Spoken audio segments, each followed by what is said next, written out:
ஒரு வாரமா நேத்ரா கேட்டுட்டு இருக்க கேள்வி, எப்போ கூட்டு போவீங்க? எப்போ கூட்டு போவீங்க? இப்படிதான் கேட்டுட்டு இருந்தேன். இந்த மைனா படத்துல அந்த ஒய்ஃப் வந்து ஹஸ்பண்ட கேட்பாங்க, எப்போ வருவீங்க வீட்டுக்கு? எப்போ வருவீங்க? அந்த மாதிரி எப்போ என்ன கூட்டு போவீங்கன்னு கேட்டுட்டு இருந்தா. அவளுக்கு கொஞ்சம் பர்ச்சேஸ் பண்ண வேண்டியது அதுக்காக தான் ரெடி ஆயிட்டு இருந்தோம். சரி பார்த்தா வீட்டு வேலையும் போயிட்டு இருக்கு. ஆளுங்க வந்துட்டாங்க. சரி அவங்களுக்கு டீ போட்டு குடுத்துட்டு, அப்படியே ஒரு ஃபேஸ்க்கு க்ரீமும் வந்து ரெடி பண்ணுங்க. நமக்கு தான் வந்து சென்சிட்டிவ் ஸ்கின் ஆச்சு.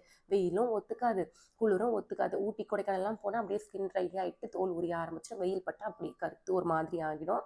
சரி இந்த க்ரீம்லாம் நமக்கு ஒர்க் அவுட் ஆகுதுன்னு ரெடி பண்ணி இது நல்லா இருந்ததுன்னா உங்களுக்கு வந்து ஷேர் பண்ணுறேன்.